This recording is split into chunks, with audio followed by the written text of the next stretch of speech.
आपका। आप देख रहे हैं कहानी कुर्सी की में अब हम बात करेंगे झारखंड की, जहां पिछले 3 दिन से सियासी संकट जो पैदा हो गया था वो आज खत्म हो गया है।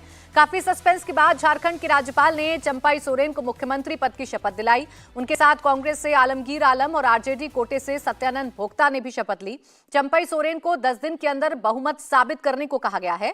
बताया जा रहा है कि झारखंड के इस पॉलिटिकल क्राइसिस पर बीजेपी की पूरी नजर है। उधर आज संसद में भी झारखंड में सरकार गठन में देरी का कांग्रेस ने मुद्दा उठाकर हंगामा किया। हालांकि इन सब के बीच हेमंत सोरेन का क्या होगा ये आज साफ होगा। फिलहाल रांची की अदालत ने उन्हें 1 दिन के लिए न्यायिक हिरासत में भेजा है, जिसके बाद हेमंत सोरेन की रात रांची की होटवार जेल में काटनी पड़ी। ईडी ने कोर्ट से हेमंत सोरेन की 10 दिन की हिरासत मांगी है, जिस पर विशेष पीएमएलए कोर्ट आज फैसला सुनाएगी। वहीं हेमंत सोरेन की याचिका पर आज सुप्रीम कोर्ट में सुनवाई होनी थी, जहां सुप्रीम कोर्ट ने हेमंत सोरेन को बड़ा झटका दिया और उनके वकील कपिल सिब्बल को पहले हाईकोर्ट जाने को कह दिया है। जो काम शुरू किया है हेमंत बाबू ने, उसी काम को हम लोग गति देना है और समय पर हम लोग पूरा करके यहाँ के झारखंड की जनता की जो आशा आकांक्षा, उस आशा के अनुरूप हम लोग काम करेंगे। झारखंड प्रदेश बहुत सा उताल पुताल विपक्ष की ओर से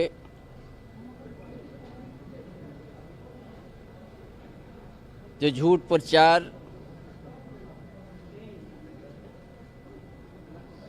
आज झारखंड को अस्थिर करने का जो उन लोग का प्रयास रहा विपक्ष का, वो आज हमारा गठबंधन का शक्ति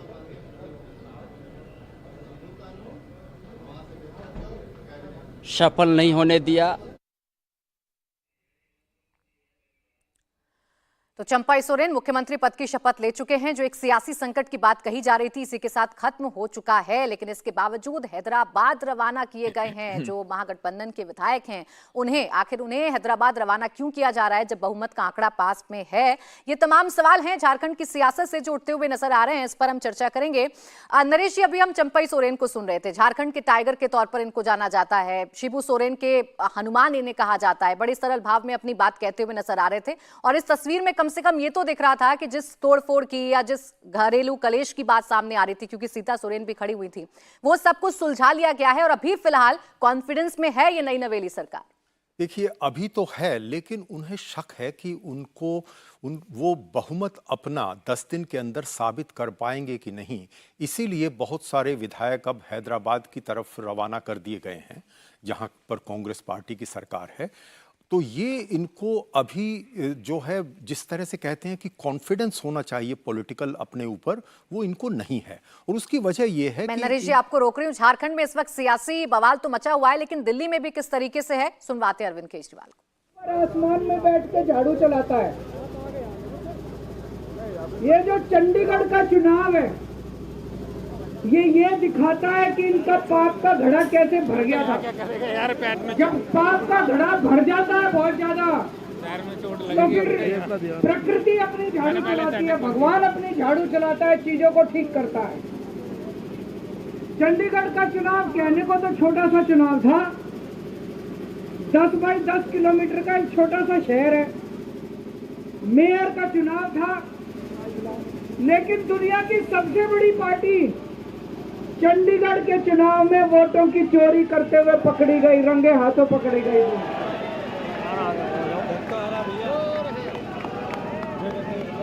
इनकी किस्मत खराब थी, इनकी किस्मत खराब थी।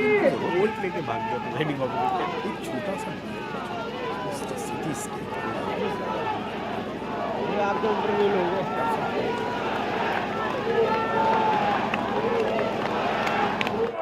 इनकी किस्मत खराब थी, इनकी किस्मत खराब थी।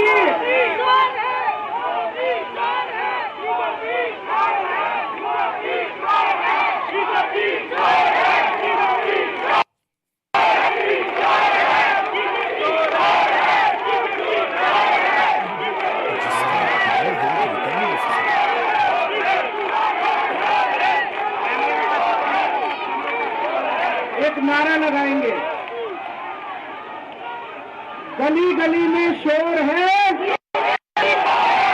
भाजपा वोट चोर है। गली गली में शोर है, गली गली में शोर है, पूरे देश में शोर है। तो दोस्तों, चंडीगढ़ में ये पकड़े गए, रंगे हाथों वीडियो के ऊपर पकड़े गए, वीडियो के ऊपर। अभी रुक जाओ, अभी रुक जाओ, अभी रुक जाओ। एक बार मेरे को बोल लेने दो, अभी रुक जाओ।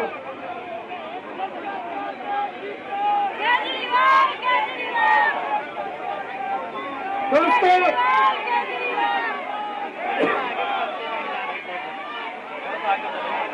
मैं थोड़ा सा जिन जिन लोगों को चंडीगढ़ वाला किस्सा नहीं पता, मैं पूरा किस्सा सुना देता हूँ। चंडीगढ़ में मेयर का चुनाव होना था, जैसे दिल्ली में मेयर का चुनाव होता है। चंडीगढ़ में जो चुने हुए काउंसलर हैं, वो काउंसलर वोट डालते हैं और अपने मेयर को चुनते हैं। चंडीगढ़ में 36 मेयर हैं, 36 काउंसलर हैं। 36 में से 16 काउंसलर बीजेपी के, 20 काउंसलर इंडिया गठबंधन के। तो जाहिर तौर पे इंडिया गठबंधन का मेयर, डिप्टी मेयर बनना था, इसमें कोई बहुत बड़ी बात थोड़ी नहीं। लेकिन इन्होंने बदमाशी क्या करी, जो चुनाव अधिकारी है, चुनाव करने वाला प्रिसाइडिंग ऑफिसर है, वो इन्होंने बीजेपी के कार्यकर्ता को बना दिया। अब बीजेपी का कार्यकर्ता वहां बदमाशी नहीं करेगा तो और क्या करेगा। उस बीजेपी के कार्यकर्ता ने वोट तो डलवाई, लेकिन जब काउंटिंग करने बैठा तो ये प्रैक्टिस है कि भाई सारी पार्टियों के जो एजेंट है वो सामने आके बैठते हैं और हर वोट देखा जाता है। उसने एक भी काउंटिंग एजेंट को अपने सामने नहीं बैठने दिया, सबको भगा दिया, सबको भगा दिया उसने। और उसने खुद ही काउंटिंग करी, और काउंटिंग करते टाइम उसने गठबंधन के 8 वोट उसमें गलत सलत निशान लगा के उनको इनवैलिड कर दिया। तो हमारे 20 वोट थे, 20 में से 8 इनवैलिड कर दिए, 12 वोट पड़े हमारे और उनके कहते 16 वोट पड़े, सारे हमारे इनवैलिड हो गए। जैसे केवल हमारे वालों को ही वोट पे निशान लगाने नहीं आते, उनके वालों को आता है। अंदर से एक कर्मचारी ने हमें बताया है कि उनके भी 16 वोट नहीं पड़े थे, उनके 13 वोटों के ऊपर कांटे मारता हुआ, निशान लगाता हुआ उसके अंदर कैप्चर हो गया, उसके अंदर दिखाई दे रहा है। और ये वीडियो पूरे देश के अंदर फैल गया। अब दोस्तों, चंडीगढ़ का मेयर हमारा बनता है कि उनका बनता है, ये जरूरी नहीं है, कोई जरूरी नहीं है। हम यहाँ पे कोई सत्ता के लिए नहीं आए, हमारा बने चुनाव आते जाते रहते हैं, चुनाव होते रहते हैं, पार्टियां आती जाती रहती हैं, नेता आते जाते रहते हैं।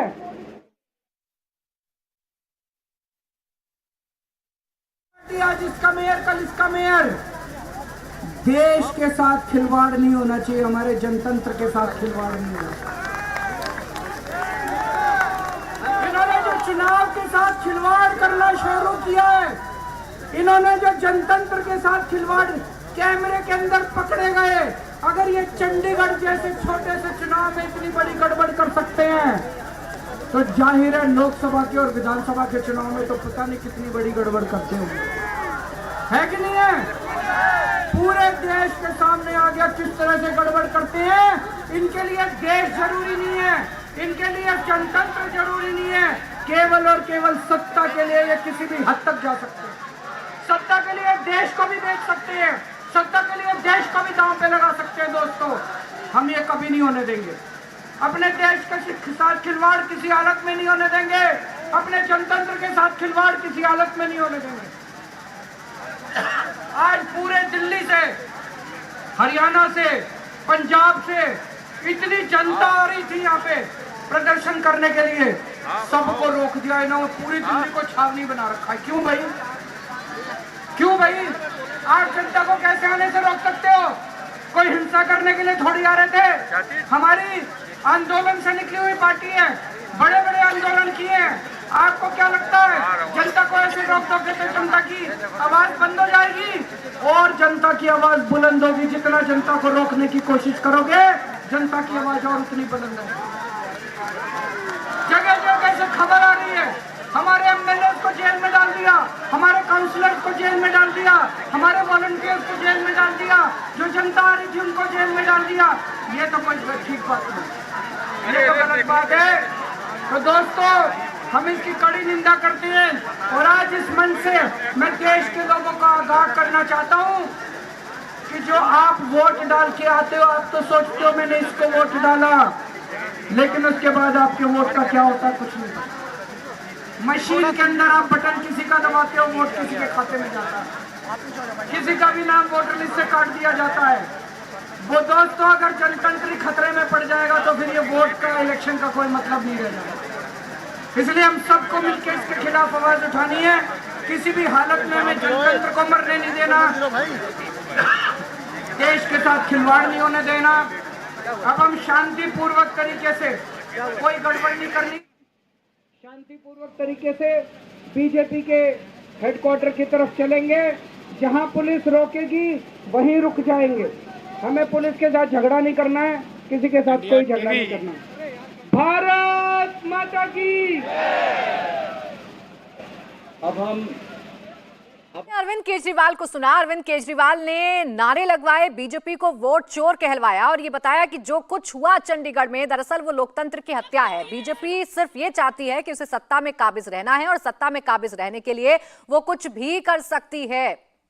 ये जरूर अरविंद केजरीवाल कहते हुए नजर आए हैं और अरविंद केजरीवाल सीधे सीधे अपने कार्यकर्ताओं को ये बताने में कामयाब रहे कि हम देखिए देश बचाना चाहते हैं, बीजेपी हमें रोक रही है लेकिन हमें रुकना नहीं है, हमें इसी दिशा में आगे बढ़ना है। कुछ इसी तरीके का सियासी संकट जो है वो झारखंड में भी खड़ा करने की कोशिश की गई। झारखंड में भी कुछ इसी तरीके की बातें सामने आई कि जो राज्यपाल हैं वो वहां पर निष्पक्ष होकर काम नहीं कर रहे हैं, राज्यपाल नई सरकार बनाने का न्योता नहीं दे रहे हैं, जबकि पूरा का पूरा बहुमत उनके पास है। अब बहुमत दिखाकर नई सरकार का गठन भी हो चुका है लेकिन फिर भी कई सारी चुनौतियां हैं। इसी बात पर नरेश जी आप बता रहे थे कि चुनौती है क्या नई सरकार के सामने, कॉन्फिडेंस में होकर भी कॉन्फिडेंस क्यों नहीं है बहुमत या फ्लोर टेस्ट पास करने का?